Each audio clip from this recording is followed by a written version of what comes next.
Hello, everybody, and welcome to the second episode of The All with Ian Little. Now, I probably am going to be keeping this name at least for the time being because I like it. The All is all-encompassing, which is what the show is about. This is about how everything links together and how everything sort of comes in to my mind and how I broadcast it back out to you, filtered through my own analysis, my own mental processes. And if that is interesting to people, then this show is going to be a success. And if it's not interesting to people, it's never going to get more than 3 or 4 viewers ever, and I'm just going to be talking to myself. Um, but whatever the case is, that's what's going to be. As you see, I have coffee. There's a big dent in my mug because 2 years ago, I left it in the car overnight in winter, and there was still a little bit of coffee, and it froze solid. And I was trying to get it out, and being impatient, I was like bang, bang, bang, bang, and apparently that wasn't the smartest thing to do because it made a big dent, but it still works, so it's not really that big of a problem. All right, well, we have a number of topics to talk about today, and I've arranged myself a little list. Before I get into it, I want to let you know that while, for the time being, I am supplying all my own topics and questions for now, I want to transition to a point where I use much more viewer-submitted questions and topics. So if there's anything in particular you want me to talk about, um, please make a comment or something and tell me something, ask me a question, whatever you want. I'm not guaranteeing that I will talk about it, but I'm going to say it's going to be pretty likely that I will, because, like I said, the point of the show is to talk about everything. So that is what I'm going to be doing. All right. So we are going to be beginning with a nice little question here. Um, who is your biggest personal hero? Now, my biggest personal hero is this man right here, James Rolfe, otherwise known as the Angry Video Game Nerd. Oh yes, this man is awesome, and more than just awesome. To me, he's more than just a entertaining, fun web show to watch. He is actually inspirational to me. You might remember last week I talked at length about the 3 honorary chairmen of the show. And I talked about them because I wanted to sort of follow after them in their spirit and the way that they do things and see things. However, this man, Mr. Rolfe, otherwise known as the Nerd, is a level beyond that. He's a level above that. He is my personal hero. He is the person I look up to the most. Um, so let's give you a little bit of background on him. He was born in 1980, which makes him 6 years older than me. Um, so still within my generation, but a little bit older, so he's been around a little bit longer. Um, he is also from the Philly area, although across the river in New Jersey. He grew up he grew up there, and he still lives in the area today. But what he's done from an early age, he's always been obsessed with movies and making movies, and using the technology of the that was available to him in the late 80s and early 90s. He would begin to make home movies with video cassettes and all that kind of stuff. And he gradually got better and better at it, and he talks at length in a couple videos that he made about how he sort of MacGyvered this all together, and it was very difficult because he had to sort of edit linearly and everything, and Usually one take was all you could get, realistically, on a lot of these things with what was available to him at the time, which is basically no more than the home camera that you or your parents might have had 20 to 30 years ago. It's pretty much all he had available to him, and he was able to make that work and make movies with it.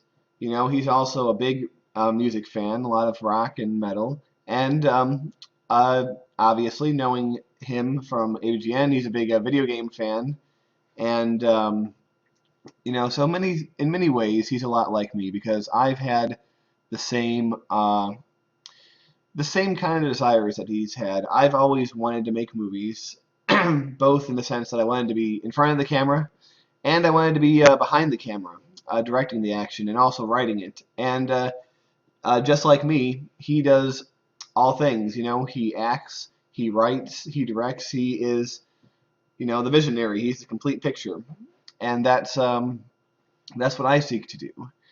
And you know, he's not. You know, he's not. I'm not going to say he's in any way an unusual person. You know, other than if you remember on the last episode of this show, I talked about, you know, the 10% of people that are comfortable in front of being, 10% of people who are comfortable being in front of the camera, and the 10% of the 10%, otherwise known as the 1%, who are not only comfortable but sort of need that and require that. And I think he and I are both within that 1%. He has almost a psychological need, like I do, to be making these things, and he's done it his entire life, and he's become successful doing it. And although if somehow he was not successful doing it, I bet that he would still be making movies, if for nothing else than for his own satisfaction and to show a few friends. But no, he's made quite the career out of it. He lives in quite a nice house that has to cost at least $500,000, just based on what I've seen. And you know, he's married. He has at least one child now, and so he's doing all right. And if you remember last time, I talked about Day 9 as a millennial success story, but Day 9 is a pauper compared to the nerd. Not necessarily financially, although that might be true, I don't know, but just in just sort of the cultural influence and the reach. Uh, what James Rolfe brings to everything he does, he just has a just this passion and this belief in himself and what he's doing, and he just, you know, he just feels it and he just lives it, and it comes through in everything he does. And he made literally, without exaggerating, hundreds of short films and movies before he ever became any measure of successful. Um, Now, what I firmly believe is if you really believe in what you're doing, and if you really have that heart and that that that stuff, you know, if you have that stuff within you, it might not happen right away, but eventually you are going to succeed because you're going to keep doing things, and eventually one of those things is just going to be the right thing to do at the right time and is going to catapult you forward. Um, One of his favorite movies, as is mine, is Rocky, and that's a similar thing that happened. You know, Rocky is when the movie starts, he's 30 years old, and he's pretty much a loser. You know, he just works for a local loan shark, breaking thumbs, and you know, wrestles or not wrestles, but boxes, fights for $20 a night, and gets his, you know, face all messed up for a week just for like $20.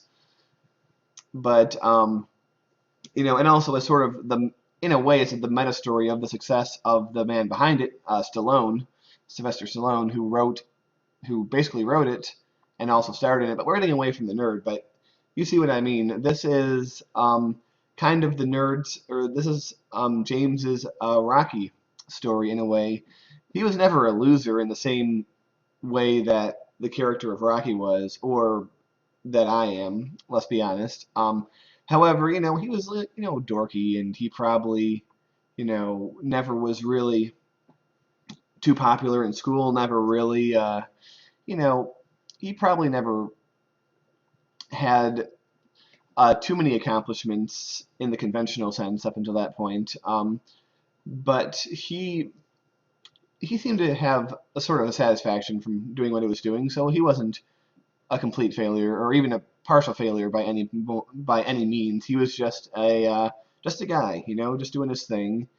Um, and he, after doing so many things for so many times, he tapped into something that was just about to take off. Because in, you know, 2006, he began the Angry Video Game Nerd.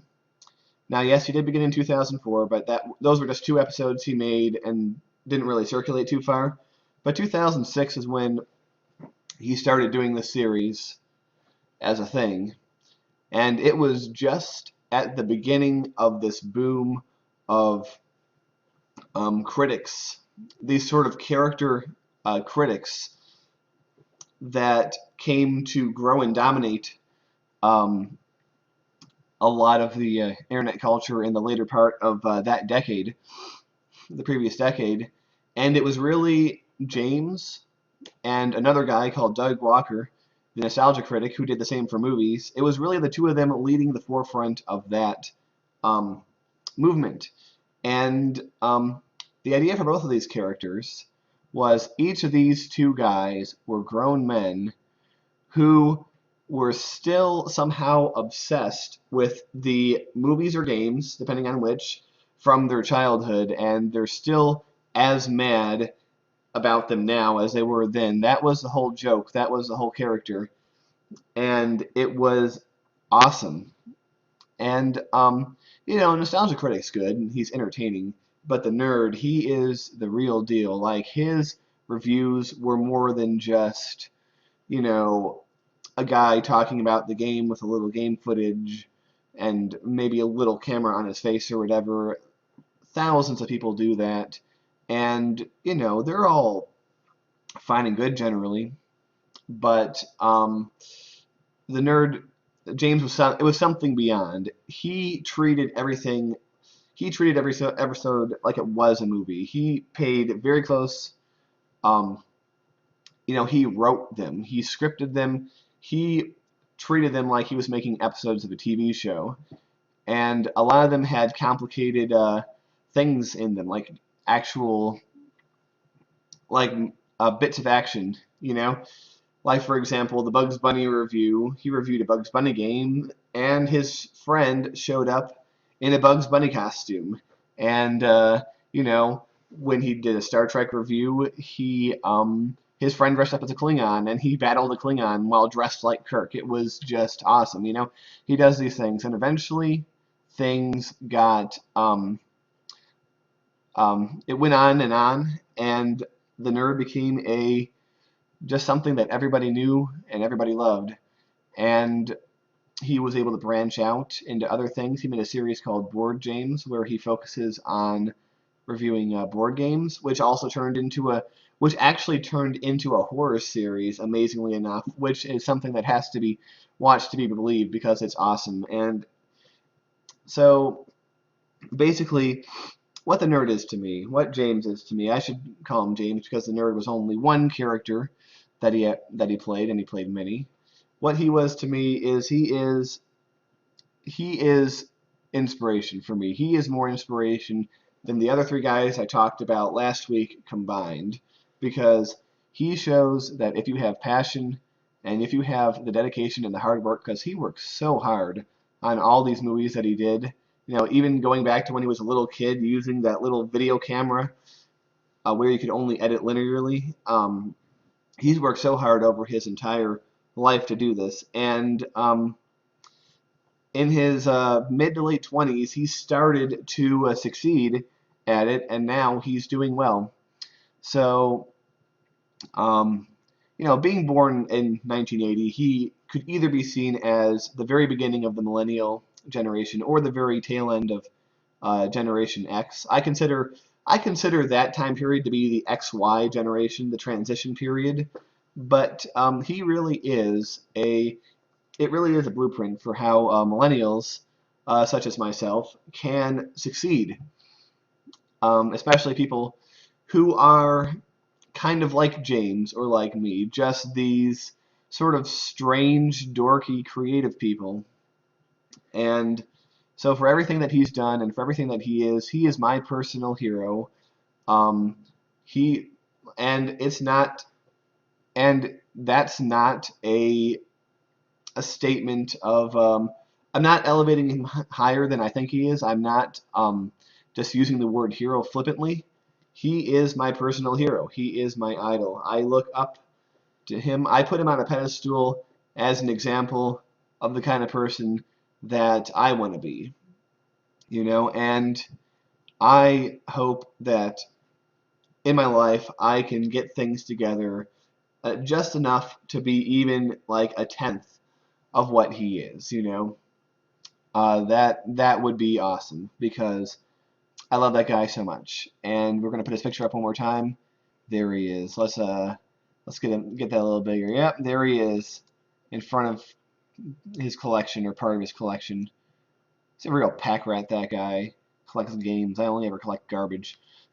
But anyway, that is my personal hero, and I am very happy to have talked about that. Okay, we're going to get onto something that's topical, but not really too heavy just yet. I like to ease my way into things. We had a recent death within the world of music. The lead singer of Stone Temple Pilots, Scott Weiland, just died about 6 days ago at the age of 48. And he was in bad shape for quite a while before this. Um, he was actually fired from Stone Temple Pilots in 2013 because he was just falling apart, doing drugs. He wasn't seeking help and all that. Um, and then he just went into a bit of a decline, which ended in his death, which is very sad. And I want to talk a little bit about not just Stone Temple Pilots, but um, alternative and grunge, 90s alternative and grunge in general, and what my thoughts were on that and what I think it meant to people. As you know, I was born in 1986, which makes me a 90s kid. I grew up primarily during the 90s. Those were my childhood years in the strictest sense of when a person could be considered a child. Um, so all these guys were sort of in the background of my life as I was going through elementary school. Now, I do have to admit, I wasn't really into that stuff um, at the time. I mean, part of it was my upbringing, and I didn't have all that many friends when I was a kid, so I wasn't exposed to a lot of these things. But when it's in the cultural background, when it's in the zeitgeist, it seeps into you still, even if you don't actively seek it out. And the ironic thing was when the 90s was still happening, especially the late 90s when I was started to be old enough to form my own kind of opinions about things. Um, I didn't like 90s music all that much. And I didn't like it well into the 2000s either. I thought that music kind of took a nosedive in the 90s. That was my attitude. But when I entered, to a small extent in my late teens, but to a much greater extent in my early 20s, I really started to go back and discover a lot of these things really for the first time. I never really looked into them the first time in as much detail as I could have or should have, and I just absolutely fell in love with this. I fell in love with all these old uh, grunge bands. Now, usually when people think about grunge, they think about the Big Five, which are, as we said, Stone Temple Pilots, Pearl Jam, Soundgarden, Alice in Chains, and of course Nirvana, the one that everyone usually thinks first and foremost when they think of grunge music. Now all these bands hit the scene at the same time. 91 was an explosive year. Some of them had been around for a couple of years before that, but 91 was the big year where they all came on the scene, and sort of 91 through 95 were the grunge years, so to speak. Um, and in 91, it was really Kurt Cobain and Nirvana that really sort of propelled what had been mainly a regional um, movement in Seattle to a sort of a national trend, and it was pretty unexpected for the boys in Nirvana. I think I'm not really an expert too much on the exact story of the band, although Kurt did admit that this was his attempt at writing a more commercial sounding album. Although I'm pretty sure he didn't expect it to get to what it did, and that sort of knocked the door open for all these bands. Um, Out of the big five, all of them were actually from Seattle, with the exception of Stone Temple Pilots, who were actually from San Diego. So by and large, it was really a regional sound that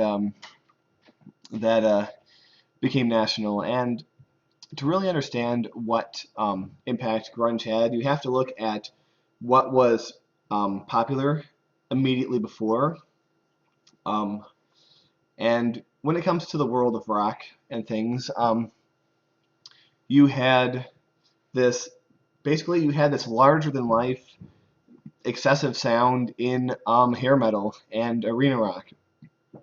You know, like bands like Quiet Riot and Twisted Sister and all these other Poison, Guns N' Roses, all these big, loud, over the top groups who just had this sort of big, huge sound. I think it fit in with the zeitgeist of the 80s because it started out pretty big in the early 80s, but as you got to the late 80s, things just got so huge. And I think the reason that happened, this is my theory, being someone who wasn't alive for most of it and was a baby through the small portion of it I was alive through.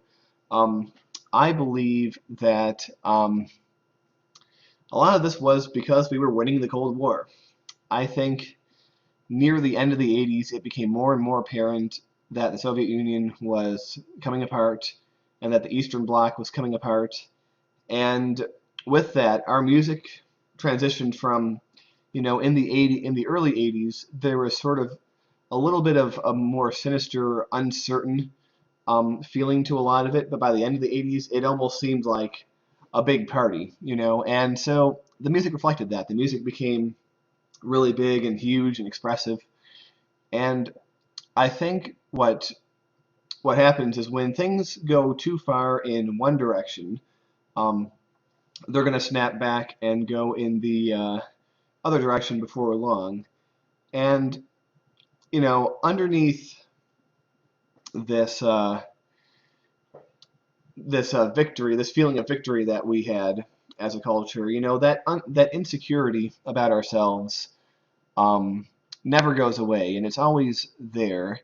And there's just something about grunge music that sort of puts a spotlight on sort of our insecurities about ourselves individually and as a culture. And the thing is, it's not even really through the lyrics so much because the lyrics to grunge music are, by and large, some of the least important parts of the music in terms of the specific words. I think it has more to do with sort of like it has less to do with I'm not sure if I'm explaining this well, but the words themselves are not.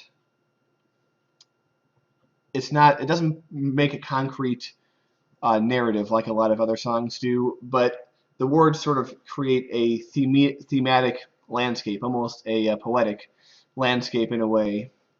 I sound really pretentious saying that, but that's basically what it does. And when put with the kind of delivery that these grunge guys gave it, and the kind of instrumental that they had, it really sort of it hit a chord with people. It hit a chord with people all up and down the country, and to a certain extent in other countries too.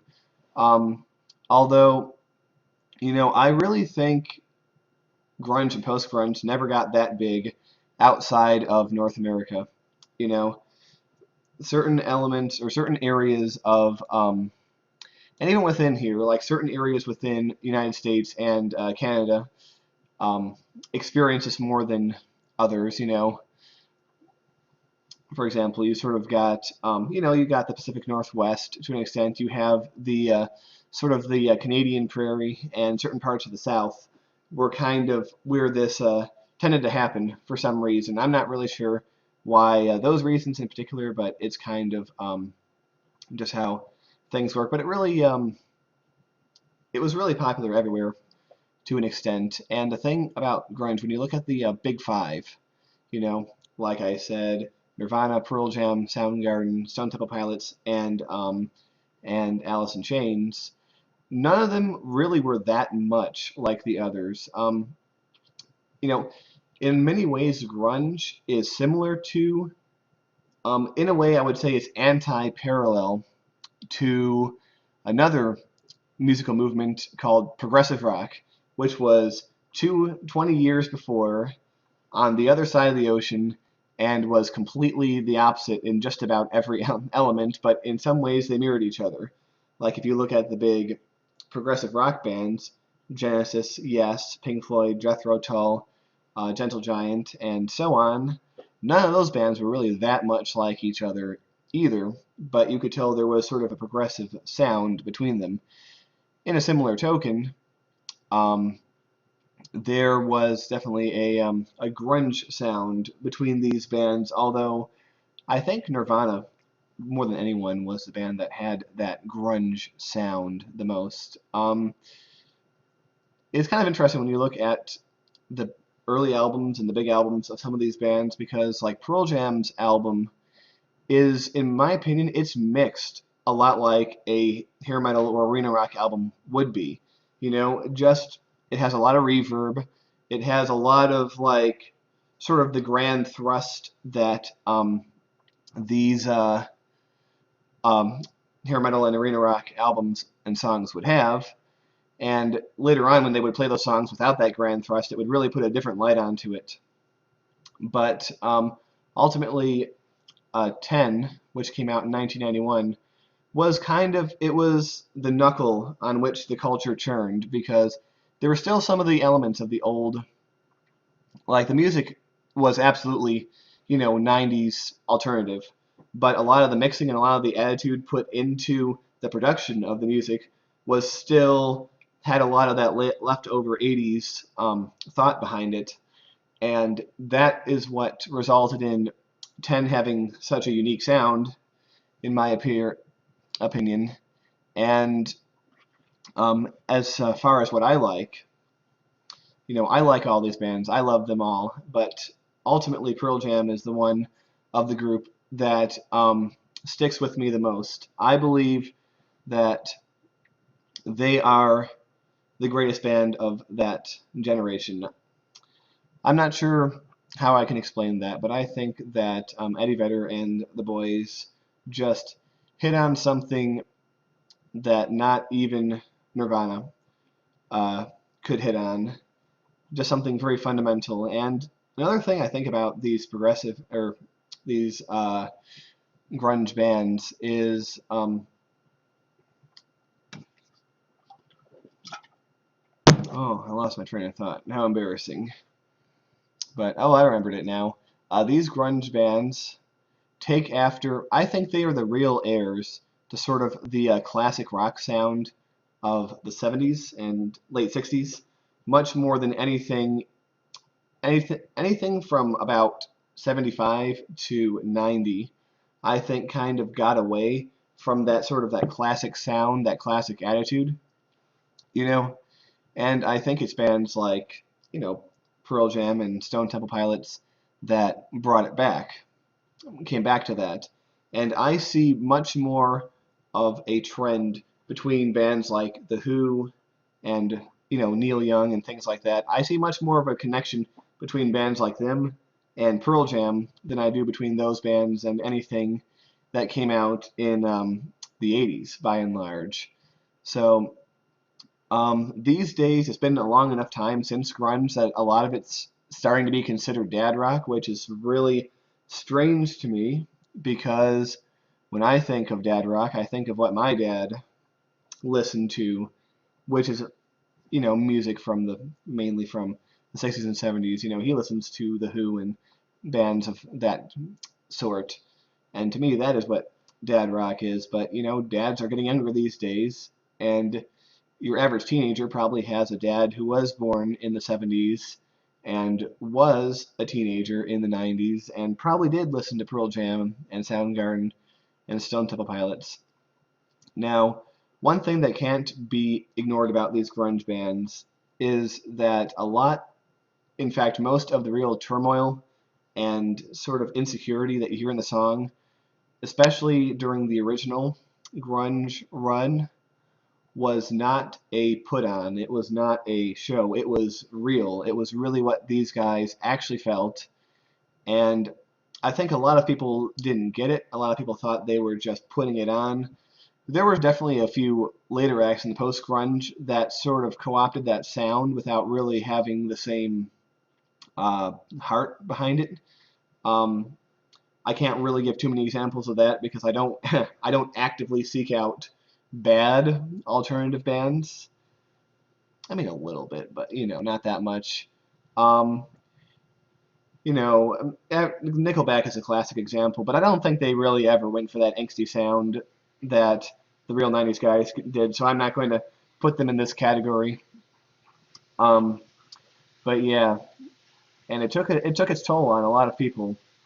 Kurt Cobain, most famously, of course, of all of them, committed suicide in 1994. Um, Lane Staley, the lead singer of Alice in Chains, he pretty much almost completely dropped out of any kind of public life in 1996. And instead of pulling the trigger and killing himself like Kurt Cobain did, he slowly wasted away over the course of the next 6 years.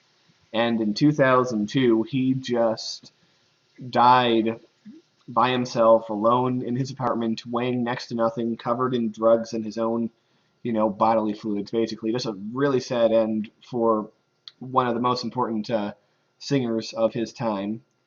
And now we have Scott Weiland, who, as I said, they all did drugs, but many of them many of them got clean, or many of them managed to sort of moderate their drug use, but he just was taken by the drugs. I mean, he wasn't as young as a lot of these other guys. He just died now, at the age of 48, but still, that's a person who could have lived a lot longer, and by all accounts, um, he was not really, I don't want to say he was a bad person, because I think he was a fine person. I just think that he had a lot of personal faults, and those personal faults really hurt those who were close to him, especially his family. His wife put out a statement saying, he might have died to the world now, but he's basically been dead to his family for a very long time because he just didn't seem to care too much about his kids. And it's really a tragic and horrible thing. And you know, it's like we feel sorry for the guy. We respect his all the work that he put in, but we can't whitewash him and say that he was some sort of hero or some sort of wonderful person, because ultimately he was a deeply flawed person, as were they all, as are we all. So, and I think the enduring impact of grunge music is this whole like, um, this whole thing about being about music being like talking about your feelings, being more introspective about things. I think that grunge music really pushed that into the forefront. And the thing is, like, they were only so, they were, it was really from the heart from them. And I'm not saying it wasn't from the heart from a lot of these later people, but they had a template to build on, and they were sort of trying to fill that template with their own anxieties rather than, their own anxieties building something new, if that makes sense. And, a lot of these later, like late 90s, early 2000s, that's a completely different era, and it's a lot of fun to talk about because, I was in middle school during that era, and I really feel like a lot of the popular rock music had a middle school mentality around that time. It was very fitting. But, you know, I think that was the lasting impact of grunge. And the thing is, a lot of these guys who survived, most of them did. Let's be honest, it was really, Kurt Cobain and Lane Staley were the two that didn't make it out of the era. There were others, of course, but those are like the main two. Pearl Jam post Vitalogy, it was really hard to truly call them a grunge band anymore. It was really hard to call them a grunge band even when they were making 10 and Versus and Vitalogy, but I think they're just a straight up rock band, and I think they're the last, in my opinion, they're the last classic band, basically. You know, an argument could be made for the Foo Fighters having that title, but I think when it comes to the true giants, I think Pearl Jam is the last band that can stand up on the level of, let's say, Bruce Springsteen or The Who or any of those on a similar plane of greatness, of just historic greatness. This is my personal opinion, of course. There might be other bands that are deserving of that title, and it's a very subjective title also. But yeah, that music definitely, its impact is felt all throughout alternative music, even to this day. So yeah, it's a very wonderful thing in that it's not blowing sunshine up your ass. It's just really honest music. And yeah, we are going to be moving on now to our next topic. Okay. Um, the show has been going on for almost 40 minutes now. It's time for us to get into some serious issues. So, all right, the first serious issue we're going to get into is what is the difference between Wawa and Sheetz, and which do you think is better? Now, this is a very important question, and if you don't live in Pennsylvania or any of the surrounding states, allow me to briefly explain to you what a Wawa or a Sheetz is. These two places are essentially convenience store gas stations that also serve food, but so much more than that. That is only the very basic of how to describe them. Like, these places are just awesome. They are cultural staples within their respective areas, and with a lot of gas stations are like, oh, okay, well, there's a prepackaged burrito, whatever. But no, this place, Wawa's, for instance, have an entire full deli, which will give you better hoagies than a lot of hoagie shops. A hoagie's a sub sandwich for those of you who don't necessarily live in or around Philly. They make them better than Subway. They make them better than grocery stores, and they make them better than a lot of the good local places. It's just wonderful.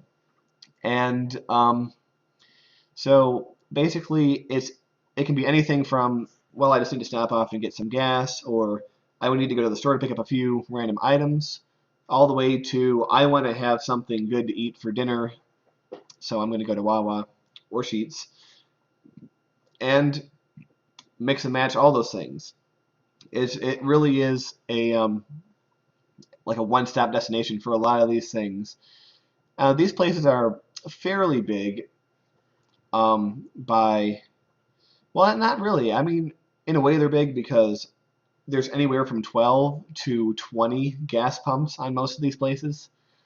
Um, but the store itself isn't, that huge. It's probably, they're definitely much smaller than even something like a CVS or something. They're bigger than like your Hess Mart or whatever, like your Hess gas station store or your Sunoco store, but not by much. Although some of the new ones are getting bigger. Um, so, what exactly is a Wawa? What's a Sheetz, and why are they different? And what's the big deal about them? Um, Wawa originated from a suburban Philadelphia area, and it was originally a company that delivered milk to houses, but in the 60s they opened their first store, and almost immediately it became a huge success, and it spread throughout the region very quickly, and now there's Wawas in 6 states. There's like 600 of them. Um, they didn't get into the gas business until the 90s, but since then there's been any number of very large Wawas. Sheetz, on the other hand, originates from Altoona, Pennsylvania, which is, if you don't know exactly where that is, it's about 60 miles east of Pittsburgh, maybe a little bit more. I'm not sure. But it had a similar start, and it spread out, and I believe it's also in 5 or 6 states with several hundred stores. Now, to compare them, now the thing is, they used to actually be sort of cooperative. They used to work together. They were actually Wawa. Now they're both family-owned businesses. The Wawa brand is owned by the Wood family, and the Sheetz brand is owned by, well, the Sheetz family. And there were actually Sheetz family people on the Wawa board and Wood family people on the Sheetz board at one point. They worked together. They each had their territories, and they agreed not to impede on each other's territory. But at some point, I'm guessing, maybe in the 90s, maybe even earlier, they went their separate ways, and now you get situations where you actually will get Sheetz not in the Philly area, but encroaching on the outer regions of the Philly area, like the Lehigh Valley and Lancaster. And you'll get Wawa sort of pushing that boundary to get a little bit closer to Harrisburg, which used to be exclusively Sheetz. So you have sort of like this area in between where they are actually actively competing. But by and large, it's usually geographical. Now, what are the differences between these two places? Um, well, first of all, I think in general, Sheetz are a little bit bigger, whereas Wawas, there are more of them. Um, this might just be because I live closer to the origin of Wawa, where there's a lot of smaller stores, and there might be a lot of smaller Sheetz when you get closer to Altoona. However, in my experience, Wawa has a policy of saturating an area. Like you might drive for an hour and see 20 Wawas. That's not an exaggeration. They're everywhere. Whereas Sheetz, you'll see one, you'll drive 10 miles, you'll see another, you'll drive 10 or 15 more miles, and you'll see another. They tend to be more spaced out. Um, Also, Wawa, well, Sheetz has more of a, I don't want to call it gaudy, because it's not really gaudy, but more of a colorful scheme. There's a lot of reds and greens in their identity, and a lot of their products, in a very similar way that McDonald's has, you know, McNuggets and McThis and McThat. Sheetz likes to put the Z at the end of things because that's how Sheetz is spelled. German immigrants probably or descendants from them founded Sheetz, and so like you'll have fries with the Z at the end and things like that. Like not exactly hokey, but definitely like a little bit of that sort of flavor. Whereas Wawa is much more subdued. They tend to just be, they're decorated in much more neutral colors. And Wawas are just like a lot more low key, like I think that Sheetz, now this is starting to change a little bit, but Sheetz was always about, I think, relied on the presentation a lot more, whereas Wawa was sort of just sort of your low key. This is your Wawa. This is your store. And I think differences like that also um, play a part inside because Wawas are much more personable. Just the layout of the Wawa puts the customers closer to the employees. You can see right over the deli counters and watch your food being made and all that.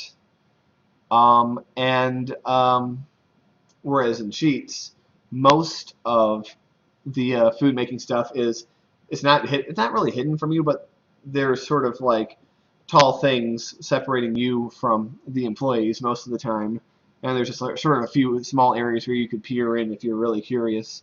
So there's definitely a lot more interaction between Wawa employees and customers than there are at Sheetz.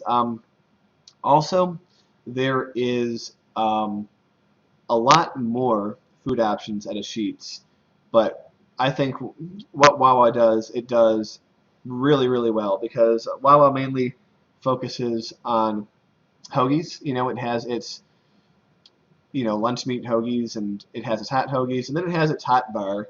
Well, not really a hot bar, but the hot tray where they keep all their hot hoagie materials like steak and meatballs, things like that, and they also have soup, and and some sides like mac and cheese, things like that.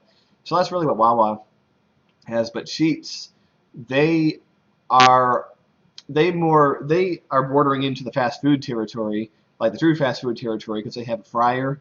They make fries. You can get burgers. You can get hot dogs. Maybe but get hot dogs at Wawa too, but they're not made to order hot dogs if such a thing exists, which it does, I think. But like Sheetz has a lot more food, and also the presentation or how you receive the food is also different. I've noted this. When you go to Wawa, you punch your order on the little screen. You go up and pay for your food, and usually if they're good employees, they'll hand you a bag. This is the same kind of plastic bag that you would use for all your other purchases. And then you go up to the counter, they call your number, you take your hoagies, and you put them in the bag. You pick up your hoagies. At Sheetz, what happens? You put in your order on the screen, just like Wawa. You go and pay for it along with all your other items, and then when you get your food, they hand it to you in like a McDonald's type bag, something like McDonald's or Burger King would do, where all your order is in there. So, um, I think both places classify themselves as sort of fast casual dining, but one big difference is that most Sheetz actually have seating for eating. They either have outdoor areas or some even have indoor areas these days. Whereas Wawas are strictly takeout. They don't have those areas. Although I think they might slowly be starting to introduce outdoor seating in some areas. I think down in Florida, where Wawa is expanding to. But here in the north, I don't think there's anywhere that has outdoor seating or indoor seating yet. Um, so ultimately, it really is a bit of they're very similar, but they are slightly different things. So I think ultimately Sheetz has more going for it in terms of selection of food, but I think the things that Wawa makes, they do a little bit better. Wawa's more personal. Sheetz is a little bit bigger. Also, I feel like I've always waited more at Sheetz than at a Wawa, and that might be tied into the personable thing, Um, if you see the employees, there's definitely that little bit of I better get that person their thing, rather than if there's a separation between you and them, it's not as much of a rush, I would think. Um, as far as the gas, it's exactly, gas is gas, and it generally costs the same. The pumps are basically built the same way. Um, Sheetz has a very distinctive sort of red canopy that turns, whereas Wawa's is sort of just your standard light gray, silvery kind of, it kind of canopy. So a lot of it comes down to personal taste. So, and it also comes down to where you're from too, because if you're from a Wawa area or a Sheetz area, you're going to have your opinion. So ultimately, if I had to make a decision, I would have to put Wawa just slightly ahead of Sheetz, with the full acknowledgement that yes, I am biased, and I do acknowledge that they are both very neat places. And what puts Wawa just ahead for me just a little bit is that they're more personable. They seem more connected with the places that they are than Sheetz do. They're a little bit faster usually, and their hoagies are just great. And the fact that they call them hoagies, whereas Sheetz calls them subs, that might not seem like it makes a difference, but it makes a difference to me. So, okay, Wawa wins, but barely, and they're both awesome. And if you don't live in an area where you don't have a Wawa or a Sheetz, you don't have anything equivalent. You are missing out. So that's pretty much that for that. All right, so we are going to be moving on to some actual things that are going to sort of get into the political realm. Oh crap, I hate this thing.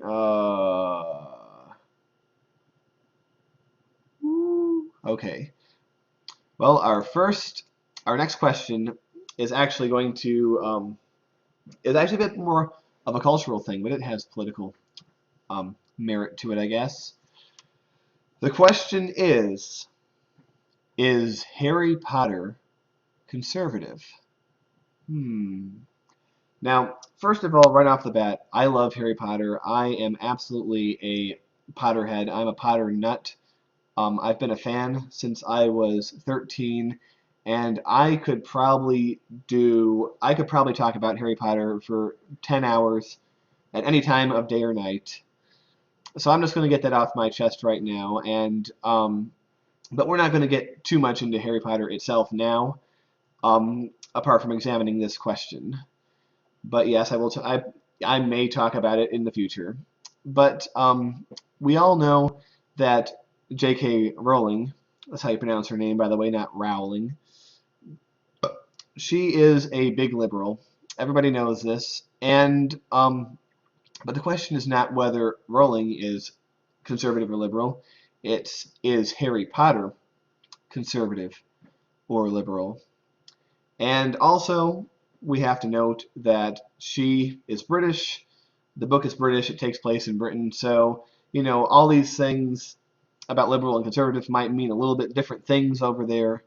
However, I don't think that, you know, the underlying philosophies of things aren't that different between these cultures that are pretty similar, meaning us in Britain. Um, Now, we all know that she's a big liberal, and Harry Potter definitely has liberal overtones. You know, sort of I don't know, the whole sort of peace and love thing, and the we have to cooperate and work together, prejudice is bad, guys, and all these sort of generic liberal things are definitely overtones of the series. However, I want to focus on the undertones, because I think that is really where the meat of it is, you know, the meat of the story, the meat of the attraction, and why it works. You know, it's not in the overtones, it's in the undertones. Now, think of it this way. There is a story that we have here about a young man who has a bit of a tough childhood. Things aren't going his way, but, you know, he keeps his head up and tries not to let him tries not to let it get him down. Um, he manages to get into a pretty good school because of you know, some abilities that he has because of his abilities, and you know, he inherited a little bit of money, but it's not really a big factor in what made him. For most of his life, he did not have that much, and this guy, this character, he never really complains about his upbringing. He never tries to make himself out to be a victim. He always tries to just improve himself and to, work hard and achieve.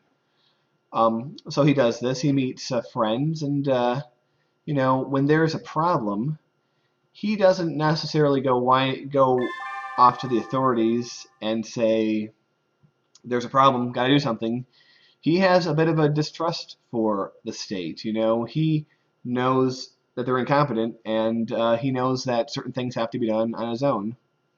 Now, later on, when this character gets a little bit older, um, there is a real threat out there, a real bad guy, a really terrible, horrible guy who does horrible things. He kills people, he terrorizes people. He can essentially reduce the entire country to a state of terror. And Harry Potter realizes that he's a threat. He sees this threat firsthand. But the problem is the state. Now here's where the genius starts coming in. The state not only refuses to acknowledge that there's a problem, but actively represses talking about the problem and just sweeping it under the rug and trying to silence those who speak out about the problem. Now, our main character knows that this is a problem, and he knows that if the state isn't going to do something about it, then he and his friends who also think the way that he does, they have to do something about that. And one of the things that the state does is they refuse to teach these young people how to use their weapons.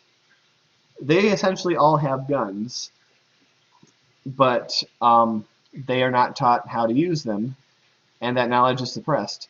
So what our main character does is he forms his own militia. He forms the Tea Party. He forms this subversive group where everybody basically goes to a hidden place. They learn how to fire their guns, and they arm themselves and they prepare themselves for the fight, against the bad guy that the state is not trying to, that the state is not acknowledging or doing anything about. So what ends up happening is the state finds out about this, and they try to crack down on it and end it. But by this point, everyone is sort of like this loose network of friends who are all armed, all know how to use their weapons, and are all willing to use them on the enemy. And they're all good people, by the way. None of these people are out to hurt anyone with their weapons. They're out to protect not only themselves but others, their friends and families, and their country, their way of life with their weapons. And here's the thing: when the state eventually does fall to this bad person, this threat they did not take seriously, one of two things happens to all these ass kissers in the state. Either they join this bad guy out of fear for their own lives, or they're killed by him. One of two things happens to all these people. And you know who's the only one left fighting?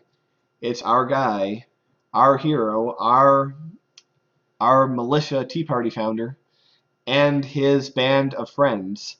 They eventually, start an underground resistance. They rally together, and in the end, they defeat the bad guy. That, ladies and gentlemen, is the story of Harry Potter, with all the characters and magic taken out of it. That is a conservative story. That is the story about a self-reliant man who is not a victim and is not relying on the state, but is relying on his own wits and his own arms and his own willingness to be armed and to be trained in the use of his arms, and his willingness to face evil, to face the problems, and take him on. Harry Potter is a conservative story, and Rowling doesn't even know it. She doesn't even know what she has made. And I think it's truly beautiful. I think it's truly beautiful just what a good conservative story Harry Potter tells. And really, when you look at book 5, that's the book where most of the stuff that I described to you happened. The Order of the Phoenix. Um, that is right after Voldemort, the bad guy, comes back, but the state, which is the Ministry of Magic, is suppressing knowledge that he's back. They're lying about it. They're putting their fingers in their ear. La la la la la la la la la. We hear nothing, we see nothing. He's not back. What are you talking about? Now, this is a very good analogy, for our current situation. It really is. Think about this. What does Voldemort and his Death Eaters represent? Well, they represent radical Islam. What does the Ministry of Magic under good old Cornelius Fudge represent? They represent our good friends, the Democrats. And what does Harry and his Dumbledore's army, his militia, his Tea Party, what do they represent? They represent patriotic American citizens who are armed, know how to use their weapons, and are willing to stand up for their way of life, unlike these nihilists in the Ministry of Magic who, for as long as they can, they try to deny that Voldemort is back, and then once they can no longer deny it, they try to appease him. And the thing is, the Death Eaters, one interesting thing about Harry Potter is, there's a small number of true believers in what Voldemort is doing, but the majority of people who are on his side sort of um, joined up before they realized how deep and how awful he and his plans were. But they're in too deep now, and they're too afraid to go against him. And plus, they're kind of addicted to the spoils.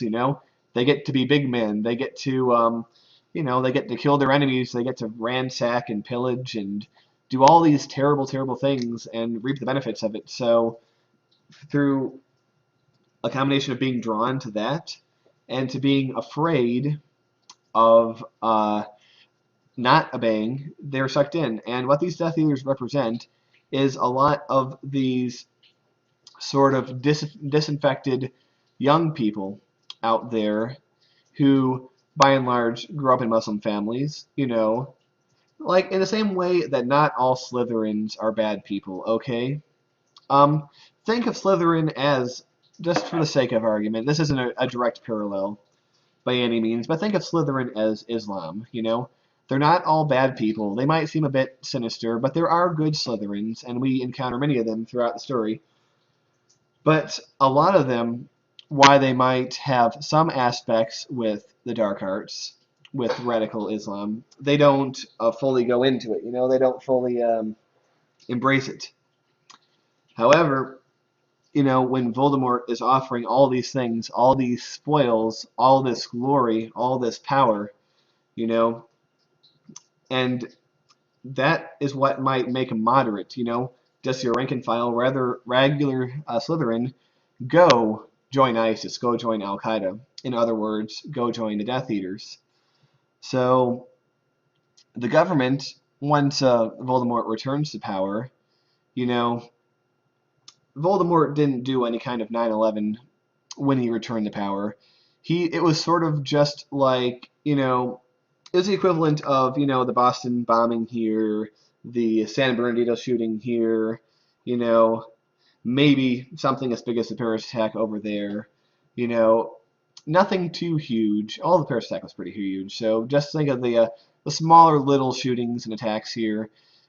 Enough where it's definitely fuel to his supporters and followers, but not enough to get the government full on angry. And they're just like, oh, they're good people. All the Muslims, we have to just tolerate them. We have to, they get more mad at people who are again, who say ungood things about Muslims than they are at the actual terrorists that do this.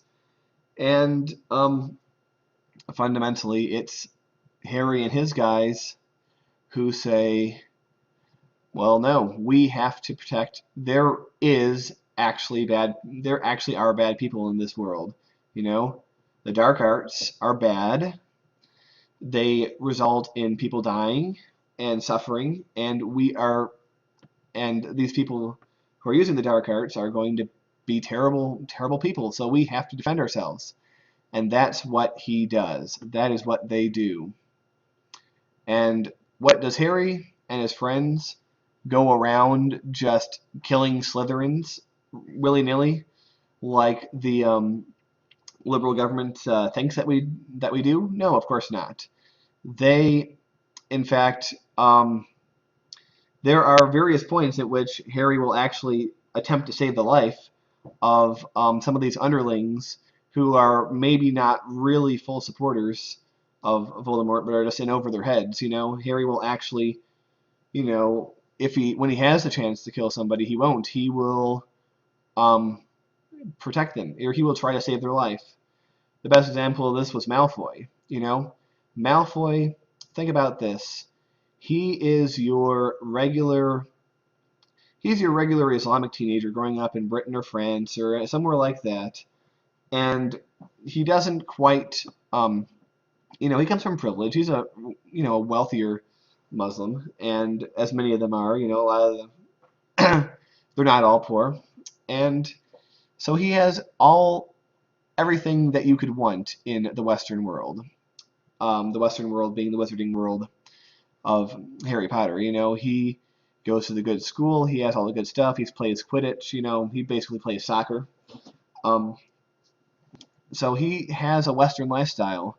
But there's something about this. There's something that he finds almost awesome about these radicals.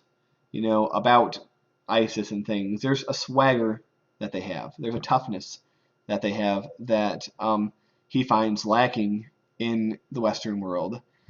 So he tries to join them, but he really very quickly learns it's not a game,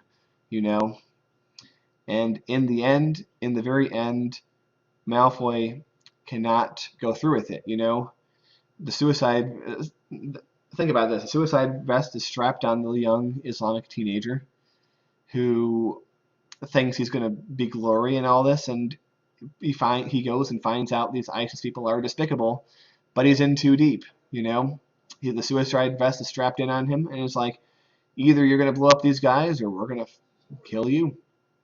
That is what basically happened, and luckily for Malfoy, he was able, not through the actions of anyone on Voldemort's side, but on the actions of Harry and his people, they were able to pull Malfoy out of that at the last minute, and he was able to survive a very hard to survive situation.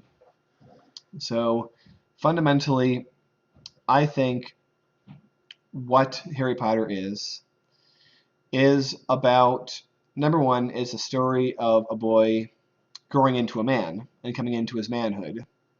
And number two, it's a story about confronting evil. Confronting evil by being good, but also being tough while being good.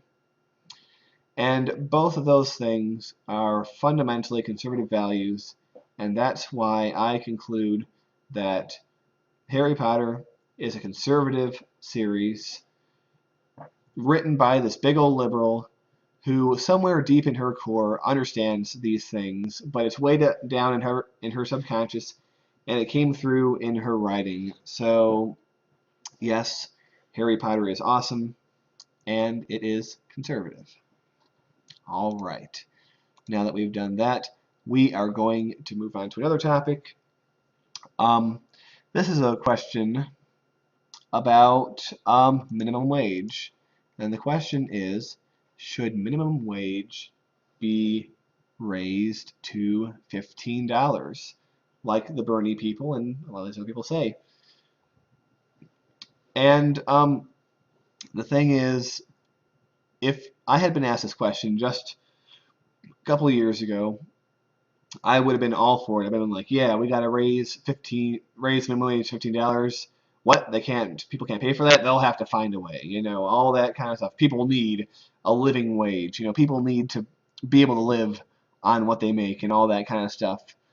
And but we have to look at this argument. Number one, I just want to point out, I make far less than $15 an hour right now. I make less than 10 even. And I know that I don't deserve to make $15 an hour for the work that I do. Not that I'm lazy at work or anything. I just don't think that I necessarily add $15 an hour worth of value um, for what little I do, you know. And the other problem is, let's say I was bumped up to $15 an hour, as was everybody.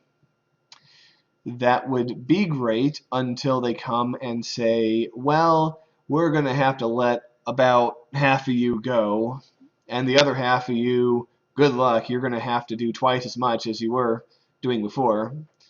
So you'd basically have, like, you know how, imagine a busy grocery store with 10 cashiers. That same grocery store is going to be run with 5 cashiers, you know.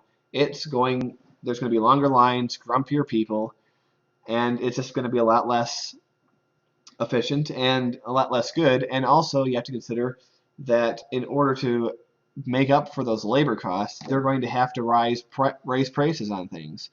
So it's like, oh, great, I was making $10 an hour. Now I'm making 15. That's wonderful. I'm going to have so much more money. But everything I buy is suddenly a lot more. I'm getting less hours at my job. I'm finding it harder to find work, you know, and it's just not a tenable situation. And the thing is, this goes back to sort of like the fundamental characteristics of liberals, because they go with their heart first, and then their head follows much later if it ever does. But I can see their argument for this. This sort of this big-hearted, like, everybody deserves to make more money, everybody deserves to be wealthier and to have a better life, and I full-heartedly agree.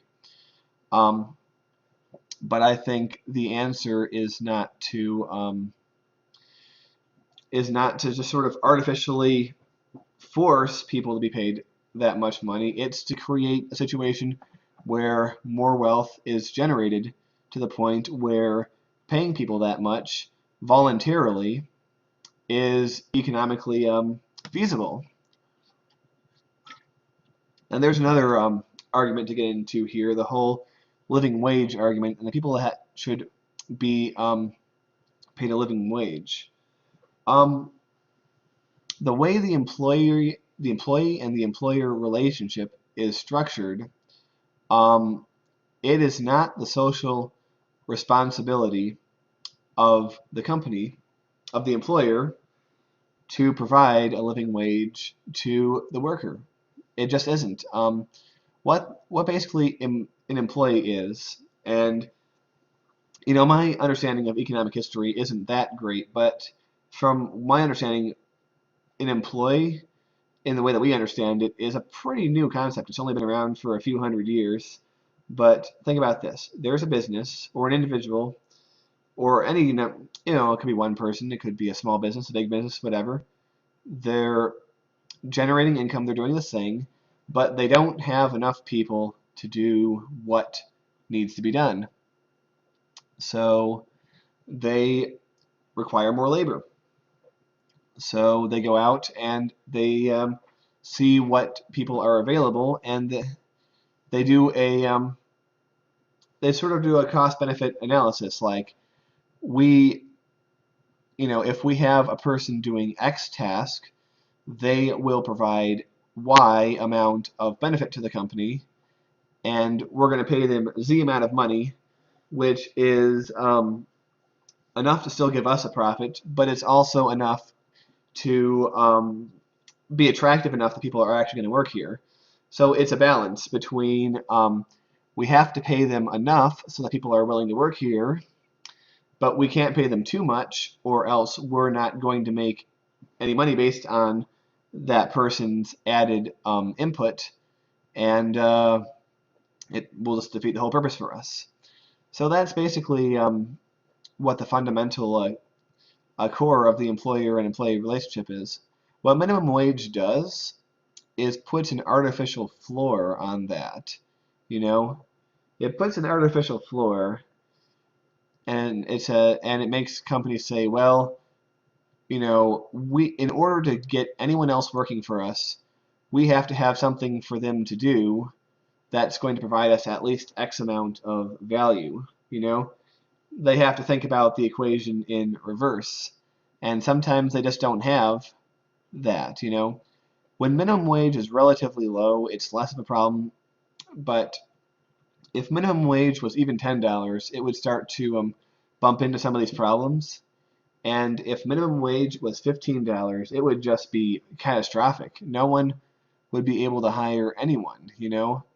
It would drive unemployment way up. There'd be a lot more people just sitting on their ass collecting um, government benefits, whether they be welfare or Social Security or whatever the case might be. And it's ultimately going to hurt the very people that these big-hearted liberals want to help. So it's going to be a problem. And ultimately, I think there is a way that we can get higher wages for people.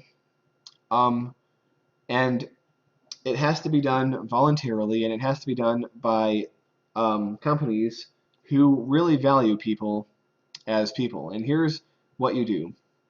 The company that wants to hire people at a higher wage will say this: we as a company are going to pay well above what our competitors will pay. We are going to pay you well. We're going to give you great benefits.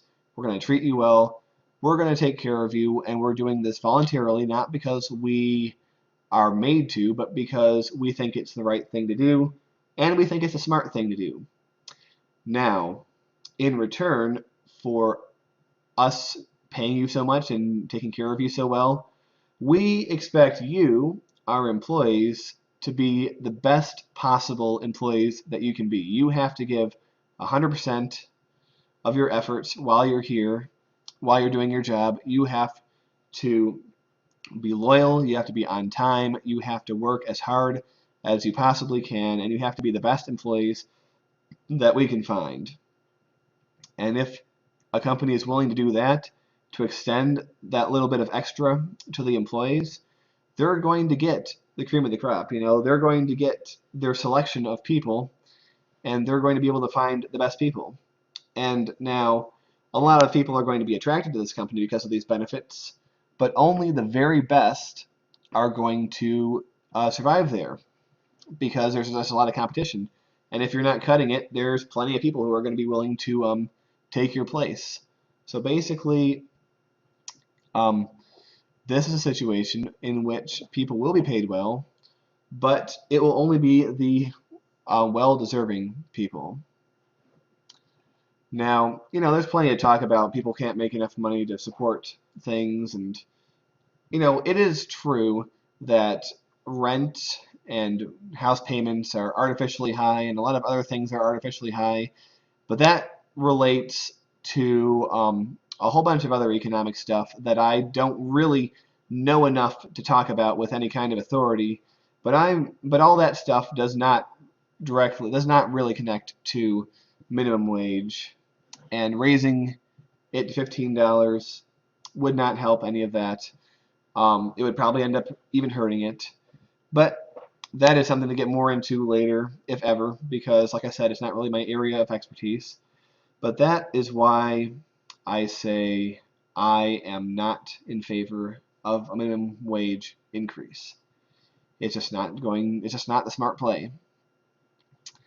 So, what do we got here? All right.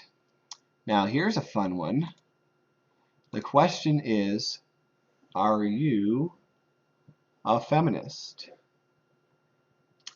And this is how I will answer this question. I believe that women have every right to be paid equally as men for doing the same work. I believe that women have the same rights as men. I believe women have as much moral weight as men. I think women are as good as men. Therefore, I am not a feminist. Say what? Let me say that again. I believe that women are as good and equal to men. Therefore, I'm not a feminist. That seems like a contradiction, doesn't it? But it's absolutely not. If now, if you look at the textbook definition of feminist, then yeah, I am a feminist. But here's the thing. Modern feminism has evolved, or should I say devolved, into something so far removed and so ugly, so different from that simple declarative statement of equality between the genders, um, that it's turned into something that I cannot support. And it's turned into something downright destructive to our society. There are so many things riding on modern feminism that it can't be called feminism. It really shouldn't be called feminism. It really should be given a new name. But everyone knows it as feminism. And the thing is, this is about branding and marketing because people hear the word feminism and they still think that feminism means equality between the sexes. And this is where feminists draw their completely unearned and illegitimate moral foundation from, because they equate themselves to that simple statement, but they are anything but that. You know, well, first of all, feminism is just one of many um, sort of modern phenomena that is similar to, you know, the Black Lives Matter thing and all those kind of things, where what liberals like to do is they like to divide people into groups, um, tell these groups that they are victims, and turn them against the central sort of mainstream culture in an attempt to discredit and take it apart. And this is something that has its origins in and the political correctness movement is part of this too, of course, and this has its origins in Marxism, believe it or not. Maybe not Marxism as written by Karl Marx, but definitely in what is called cultural Marxism, which was something that was developed in the years following World War I. And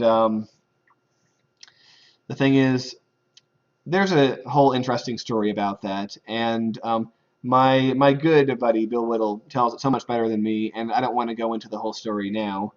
But basically, this whole idea of dividing people into tribes, turning them against the middle, in the attempt to discredit Western civilization, um, it sort of started seeping into the culture in a big way in the 60s, and it seeped in through three main sources: through academia, through the media, and through, well, I guess education is also covered under that. So it's really the media, it's really the culture and education were the two ways it seeped in. And we've had generations of people raised through this these days, and basically the education system has almost become a little indoctrination factory in a way, and the pop culture supports this. Now, what does this have to do with feminism? What exactly does any of this have to do with feminism? Well, feminism, their whole modern feminism is based around the idea that women are an oppressed class, that men are just by their nature out to, oppress women, to keep them down, keep them in the kitchen, to rape them, to kill them, to, treat them as lesser beings than themselves. And the thing is, in our culture, in Western civilization, our entire story has been moving forward on those kind of things about giving women equal rights. We gave women the vote in 1920, you know, and since the 60s and 70s, more and more women have been joining the workplace, and they still try to push these narratives on us that we are keeping women down, and they really clutch at any straws to make their point, and in some cases they just completely make things up. For example, there have been many cases of girls and women making up false rape accusations against certain people, and those people, those men, their lives can basically be destroyed by these allegations, even if it turns out they are false, which they are in some of these times. But that's just one example of all this. There's just this sort of anti-male thing in our culture where um, the whole idea of masculinity is being is sort of seen as a negative thing these days. It's like, just look at the way men are portrayed in most sitcoms and in movies and everything. Men are generally these stupid, boorish creatures, and the women are the smart ones. That is what has permeated throughout all our media and all our culture, and it's a complete flip from how things used to be. We used to have strong males, strong, fathers in TV shows were the foundation, were the rock of the family. Brave men were the heroes of movies, and by and large, a lot of movies still have brave men as the heroes, but that's because it's just so deeply wired in us to be attracted to that. But a lot of these actors playing these brave men are these people who are just the worst kind of progressives who purport these kind of values that are everything that the characters that they portray are not. It's very interesting like that. And one of the most ridiculous things about modern feminism is this whole idea of rape culture, which, like, I've never really nailed down a good explanation of what rape culture is, but when I hear the words rape culture, what I think that means, or does mean, or should mean, is a culture that either commits, as a cultural standard, commits rape, condones rape, or permits rape in some way. And we are not this, we are the antithesis of a rape culture. Rape is as bad, if not worse, than murder in the minds of people.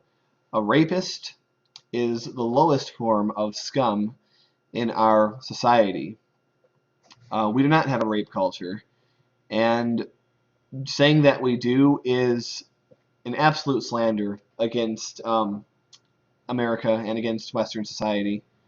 Now, that isn't to say that there are not some men that rape, because there absolutely are, and those people are terrible, and they need to be punished, and they need to be prevented from doing it whenever possible.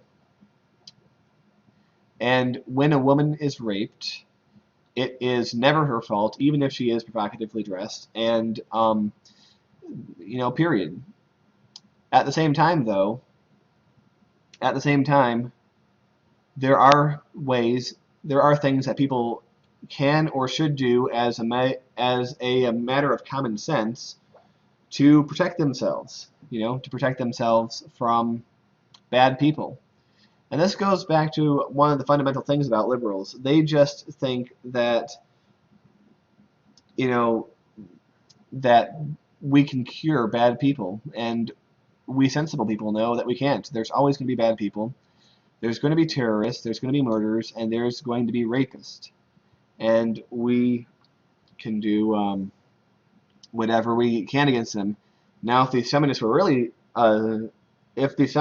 really serious about what they believed in, they would be hosting these girls and women's shooting clubs, teaching their girls how to shoot, so that when some asshole comes up and tries to rape her, she can put 10 bullets in his ass, and he won't be raping anyone after that, But they're not serious about this. This is just a load of nonsense, and they don't really even understand what they are purporting to say. There is no rape culture in America. Now, if you want to think, if you want to look at a place in the world where there really is a rape culture, where there really is rape being supported, condoned, and committed, look to the Middle East and look to ISIS. They are committing rapes of women all the time there, and not only is it acceptable, it's considered righteous. A child born to a woman is in the by Muslim law is automatically a Muslim, and so basically this raped woman is going to be raising this Muslim child who is going to try to convert her to Islam. So, you know, rape is a conversion tool to these radicals, and so it is condoned as part of their zeitgeist. And just like anyone else, ISIS guys are horn dogs, just like the rest of us. But our culture, our sense of decency built into our culture, prevents 99.99% of us from committing rape. But the culture of a group like ISIS will condone that. So if you feminists are really serious about stopping a rape culture, you know, stop worrying about, portrayals of women here in the West in video games, or some guy whistled to you on the street, or some bullshit like that. If you really want to fight against rape culture, go to the Middle East. Um, go join the Peshmerga or any of these Kurdish forces, or anyone else who's actively fighting ISIS, and you will actively be fighting rape culture. And that's an interesting thing to talk about too, because in the Middle East, you have these groups. Both of them are predominantly some form of Sunni Islam. So their religion is not too different from, fundamentally, they're both Sunni Muslims. But on the one hand, you have ISIS, who is killing and raping and keeping as slaves these women. And on the other side of things, you have the Kurds, who, while they might be Sunni Muslims by and large, they have a largely secular society. They have shopping malls and things, and they will even protect people like the Yazidis, who are not really their ethnicity or their religion, but they protect them anyway because they are just generally good people. There's problems with them, I'm sure. You know, However, the difference between ISIS and Kurdistan is black and white, because whereas ISIS will kill women and rape them, Kurdish forces actually have entire women's brigades fighting for them. So if you want to take a look at a real hero of women and a real leader of women, someone standing up for women, look at this woman right here. I'm very sorry that I don't know her name. I just screen capped this from a Vice News video, but she is a commander of a battalion of women forces in Syrian Kurdistan, and as what as it says here, based on where I screen capped this, women's brigades actually had a very large role in liberating a town um, from ISIS forces. And so, if all of you feminists out there think that you have a hard life living here and all the so terrible things you have to go through being a girl or a woman in America, just take a look at this woman, take a look at her, take a look at her comrades, and just imagine what they have to go through, what they have to face on a daily basis. Imagine what would happen to them if any of them fell into the hands of ISIS. You know, it would not be a pretty picture for them. It would be much worse for them than it would be for the men, you know, who are captured by them. It would just be terrible. And if you want a feminist hero, this is your feminist hero. The Middle East is a part of the world where feminism is needed, and if you're really serious about your feminist beliefs, you will go there, you will fight with them in whatever way that you can to support women in these places. But you won't, because you don't really know what you're talking about. You don't really believe in these things that you're purporting to believe. Feminists are some of the worst people in American culture these days. They are just absolutely revolting, you know, and they really need to really research and educate themselves about this kind of thing. One last thing I'm going to say about feminists before I move on is there's this persistent myth about the 77%, or the 77 cents on a dollar that women supposedly make for the same work as men. This is complete and utter bullshit. This is completely untrue, both because, you know, the study that number came from did not look at the details of what women and men do differently in the workplaces. And number two, it's self-evidently common sense untrue. Um, so why do women supposedly make 77 cents on the dollar according to the survey? Well, what they didn't take into account, men usually work more, they work longer hours, um, they take less time off, and they work more dangerous jobs. You really want to see an unequal statistic between the gender. I've heard that 92% of all workplace deaths are men. Now, if that's not unfair, I don't know what is, but you know, it actually is fair because men are tougher. Men are built for, you know, both physically and psychologically to take on these more dangerous tasks. And these more dangerous tasks pay better because they're more dangerous. You know, less people are going to do them, and you just need to pay people better for doing dangerous things. And I'm not saying women can't do them, but they by and large don't. And when you look at equal work, at the same stuff, women do make as much as men, and in some cases they make more when they do the same exact same things, work the same hours. And now let's think, and this is when we get into the common sense analysis of it, because let's think about what would happen if this was true. Let's accept the premise for the time being. Let's say that women really did make 77 cents on the hour for every man. Well, number one, do you really think that in this country that loves to make lawsuits over everything, that there wouldn't be thousands, if not tens of thousands, of lawsuits about this right now? There should be whistleblowers all over the place, um, talking about these crooked hiring practices. Like, we'll take the woman, well, you know, we'll either take the man for 50,000 or the woman for 35. You know, that there aren't whistleblowers about that because that doesn't happen. It just doesn't happen.